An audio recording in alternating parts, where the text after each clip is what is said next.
Ilang araw bago matapos ang taong 2023 ay kinumpirma ng kapamilya actress na si Kim Chiu ang paghihiwalay nila ng kapuso actor na si Zian Lim. Sa pamamagitan ng isang breakup post ngayong Sabado ng gabi, December 23, binasag ni Kim ang kanyang katahimikan hinggil sa matagal ng usap-usapan na hiwalay na sila ni Zian.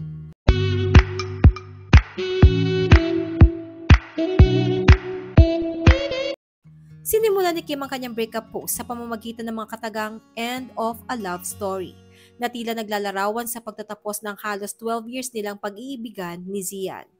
Inamin ni Kim na inabot siya ng matagal bago kumpirmahin ang hiwalayan nila ni Zian. Totoo raw kasing utang nila sa kanilang mga supporters na sabihin ang tunay na estado ng kanilang relasyon, pero nirerespeto rin umano nila ang kanilang time of healing. Hinggil naman sa dahilan ng kanilang hiwalayan, sinabi lang ni Kim na minsan, hindi raw sapat na mahal nila ang isa't isa para panatilihin ang kanilang relasyon. Hindi na idindetalye pa ni Kim kung bakit nagdesisyon sila ni Zian na maghiwalay, ngunit nilinaw niyang mutual umano ang naging desisyon nila ni Zian na maging magkaibigan na lamang.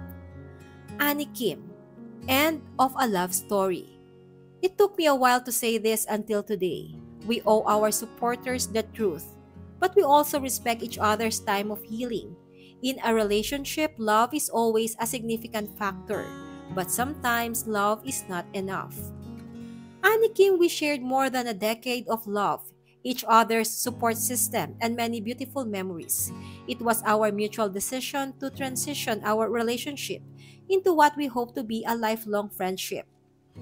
Isang madamdaming mensahe rin ang ibinahagi ni Kim para kay Zian, kung saan taos-puso niya itong pinasalamatan sa mahigit isang dekada nilang relasyon, kung saan gumawa raw sila ng masasaya at magagandang alaala na magkasama na hindi nila malilimutan.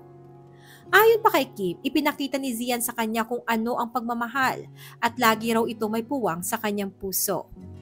Ani Kim, "Lastly to Z, thank you for the almost 12 years of beautiful memories together one can never imagine. You will always have a place in my heart. Thank you for showing me what love is." Sa pagtatapos ng kanyang post, hiniling ni Kim ang pag-unawa ng kanilang mga fans. Nakiusap din si Kim sa lahat na ibigay ang privacy na kinakailangan umano nila ni Zian habang nagsisimula sila sa bagong kabanata sa kanilang buhay.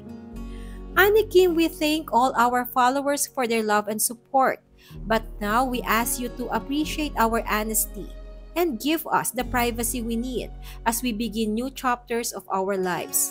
To all our supporters, maraming salamat for all the love and understanding. As we close this chapter, I ask for everyone's kindness and respect.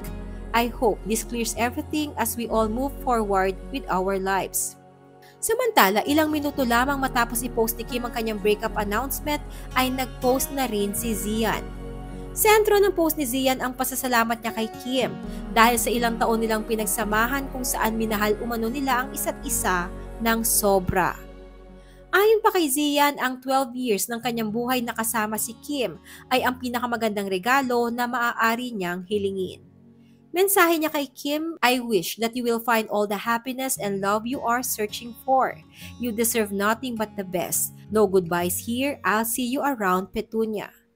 Matatanda ang nagsimula ang pag-iibigan ni Kim at Zian noong 2012, ngunit isinapubliko lamang nila ito noong 2018.